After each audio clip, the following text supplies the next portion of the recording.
BFM Business présente Edwige Chevrillon, la grande interview. Bonsoir à tous, bienvenue dans la grande interview. Je reçois François Omril, le président de la CFE-CGC. Vous savez, pendant que nous parlons, les partenaires sociaux sont en train de discuter, d'essayer de trouver un accord. Bonsoir François Omril. Bonsoir. Merci d'être avec nous parce que c'est assez chaud. Vous avez même gardé votre portable devant vous. Vous allez peut-être pouvoir nous donner des indications parce que les négociations viennent à peine de reprendre. Déjà hier soir, je titrais la négociation de la dernière chance. On avait le sentiment que ça y était. Finalement, ça y était pas. Reprise des négociations à 10h, interruption séance, renégociation depuis cet après-midi. Et maintenant, vous nous dites quoi, François Omril ? Je dirais que la fumée est bien grise en ce moment.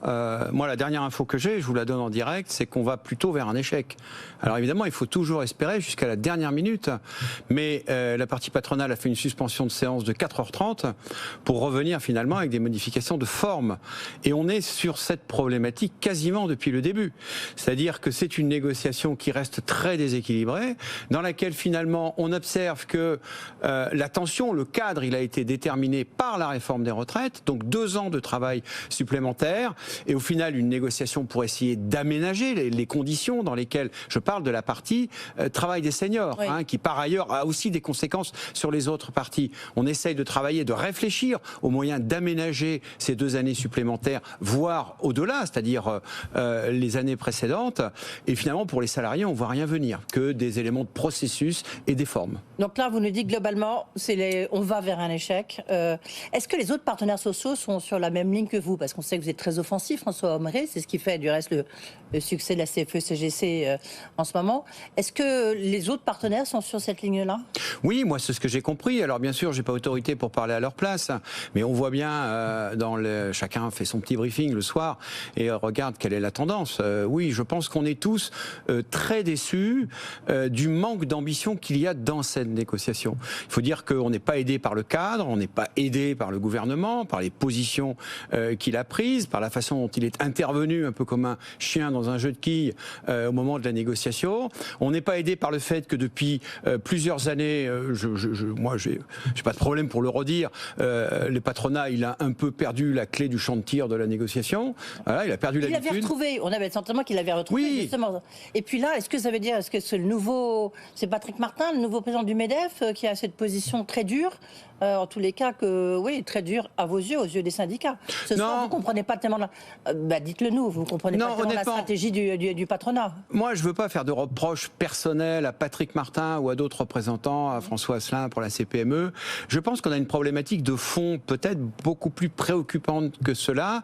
C'est que, et là encore, j'y reviens, pour qu'une négociation entre partenaires sociaux soit équilibrée, il faut que l'État intervienne pour rééquilibrer le rapport de force. Or, l'État intervient depuis 10 ans, 15 ans, 20 ans peut-être, pour le déséquilibrer.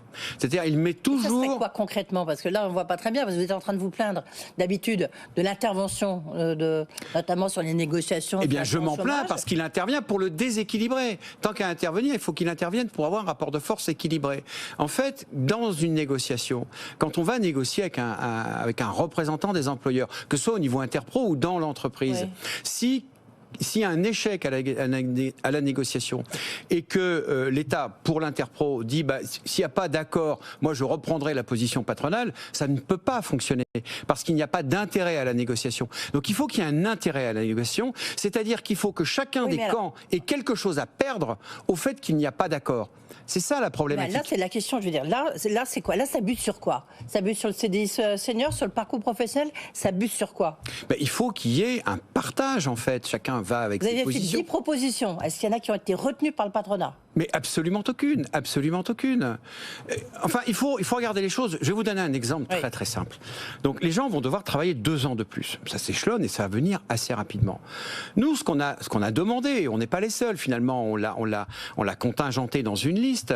Il faut avoir en tête, s'agissant de l'emploi des seniors, qu'il faut travailler au maintien dans l'emploi des seniors. C'est ça le sujet. Aujourd'hui, Gabriel Attal, il parle d'embaucher des seniors et de créer des CDI ad hoc pour ça. Mais ça, c'est pas le problème en fait. C'est pas le sujet. C'est un problème. problème. Mais c'est pas le sujet. Le sujet est de maintenir les seniors dans l'emploi jusqu'à 64 ans, voire au-delà. Et donc, nous, ce qu'on veut, c'est qu'il y ait des dispositions dans cet accord qui font qu'on soit salarié d'une petite PME dans le Var, ou qu'on soit agent de maîtrise à Renault-Le-Mans, par exemple, il faut qu'on puisse accéder à des dispositions qui feront qu'on pourra se projeter sur la fin de carrière, tout simplement. Oui. Parce qu'on ne travaille pas de la même manière et dans les mêmes conditions quand on a 24 ans que quand on a 60 ans. Ça, c'est simple, tout le monde peut le comprendre. Et nous, on dit que c'est l'intérêt de l'entreprise, l'intérêt bien compris de l'entreprise, de travailler à mettre en place des dispositifs qui vont sécuriser cette fin de parcours. Finalement, travailler sans la crainte d'avoir des conditions de travail insupportables, d'avoir un niveau de revenu qui baisse trop vite, etc. Et de ce point de vue-là, vous trouvez que le MEDEF ne répond pas à vos attentes? Il ne répond pas, il n'a pas suffisamment d'ambition dans la négociation. Vous en déduisez quoi? C'est que le patronat ne veut pas avoir de seniors, en fait? Qu'est-ce que vous en déduisez, vous, d'où vous parlez, hein, François Omril? Écoutez, ça c'est quand même les faits aujourd'hui. Les gens qui se retrouvent avec ce taux d'emploi, on a en France ce taux d'emploi au-delà de, je ne sais plus quel âge, 60 ans je crois, de 40%.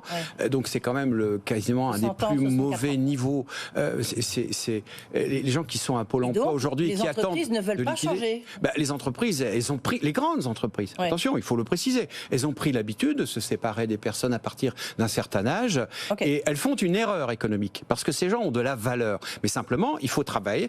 Il faut réfléchir, tout simplement. Il faut faire un effort. C'est complexe. Qu'est-ce qui se passe là? Qu'est-ce qui va... Donc, vous êtes prêt à aller au clash là? Vous savez, le clash... Non, mais on sait jamais dans les négociations, je suis d'accord avec vous, on le sait. Nous aussi, on le sait bien, que tout d'un coup, on a l'impression que c'est complètement bloqué, et puis ça se décoince. Ok. Mais est-ce que vous êtes prêt, dans ce que vous connaissez, ce que vous dit votre portable? Il m'a rien dit de plus. Est-ce que vous êtes prêt à aller au clash? Le problème qui se pose, il faut le dire, c'est que le gouvernement joue double jeu, une fois de plus. Je vais le critiquer encore, excusez-moi, mais il met la négociation sous contrainte d'un certain nombre d'éléments, notamment il a fait rentrer la question de l'assurance chômage par rapport à la négociation, ce qui à mon avis est un peu décalé, mais peu importe. Et donc nous négocions de façon très loyale avec un certain nombre de revendications et de propositions, par ailleurs très argumentées, qui sont des propositions de valeur économique, et au final on a un accord qui est inconsistant, ce ne sont que des processus. Je prends un exemple très très simple. Par exemple, nous on demande le fait que la retraite progressive soit opposable. Eh bien, ça n'est pas dans l'accord. Or, pourtant, c'est une évidence. Il faut que la retraite progressive soit opposable. Cette capacité qu'il y a pour quelqu'un à prendre sa retraite de façon échelonnée et qui fait qu'il va aller en biseau, finalement, jusqu'à 64, 65, 66 ans. Eh bien, le patronat nous dit, mais non, pas question. Ce sera à l'employeur de décider. Ça n'est pas possible, en fait. Il faut qu'il y ait des concessions réciproques pour qu'on puisse avancer. Mais le gouvernement était plutôt assez favorable à cette retraite progressive, non? Pour le coup, il l'était. Oui. Pour le coup, il l'était. Donc, si vous voulez, moi, j'arrive plus à comprendre. Ça veut dire qu'il faudra une nouvelle lettre de cadrage, vous pensez? Ça commence à faire beaucoup. Mais... Ça commence à faire beaucoup. C'est ça. On vit une époque aussi où finalement ce déficit de confiance qu'il y a entre les différents acteurs de la République sociale, ce déficit de confiance fait que, en permanence, on passe sur des recadrages. Mais c'est pas comme ça qu'on devrait fonctionner. On devrait fonctionner sur des rôles. C'est difficile à suivre. Hein. On devrait fonctionner sur des rôles bien partagés. Ces lettres de cadrage qui font 3 pages. Bientôt, ce sera un document de 30 pages des lettres de cadrage. En gros, dans la lettre de cadrage, il y aura marqué l'accord. L'accord, il sera marqué, il n'y aura plus qu'à signer. Mais non, c'est pas possible, en fait. Et c'est déjà un peu ça. Oui, parce que moi, ce que je ne comprends pas dans cette négociation que vous faites entre partenaires sociaux, c'est presque la dernière négociation, the last chance, comme on dit, parce que vous avez tous, le couteau sous la gorge, dans le sens où l'État a clairement dit, nous, on va tout reprendre, on va tout récupérer. Donc, vous devriez quand même avoir une pression telle que vous réussissiez à vous mettre d'accord sur quelque chose. Je vous avoue que là, j'ai un petit point d'incompréhension pour ma part. J'ai du mal à interpréter l'attitude du camp patronal, on va dire du MEDEF principalement. J'ai du mal à interpréter cette attitude qui finalement est un peu, après moi, le déluge, quoi. Il me semble qu'on partage suffisamment d'objectifs. Vous citiez tout à l'heure Patrick Martin. Moi, je veux dire que... Parce qu'on avait l'impression que la ligne était un peu différente avec Geoffroy Roux de Bézieux.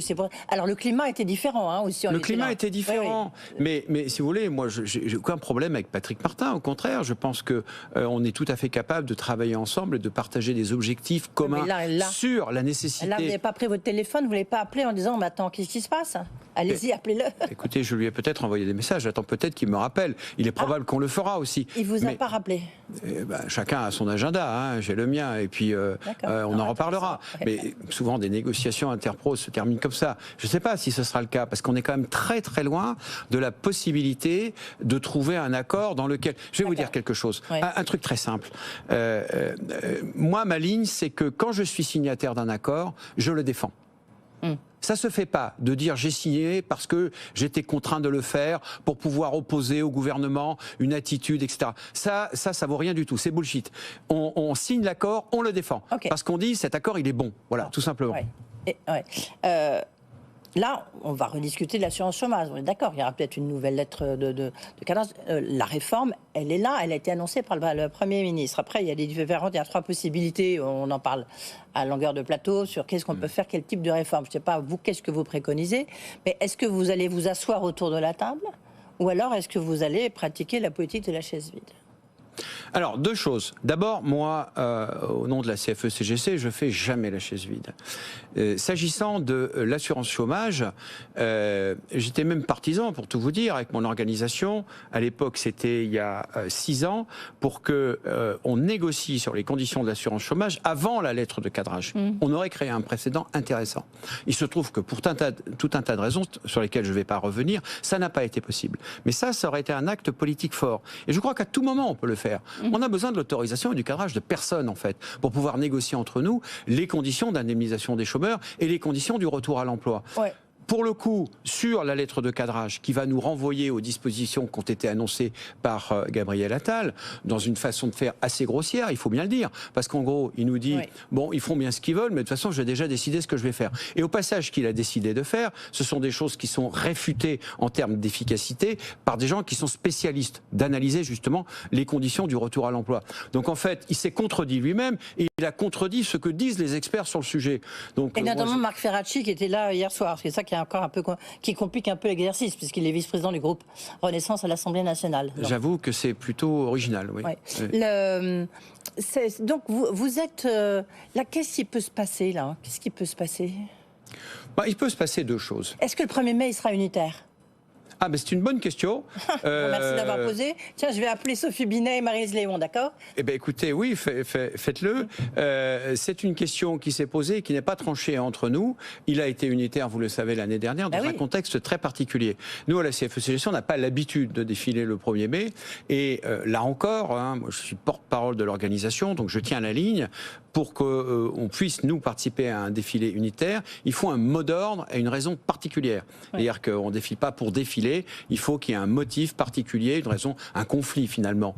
Donc il faudra analyser les situations dans lesquelles nous sommes à l'approche du 1er mai. Là, vous dites on y va.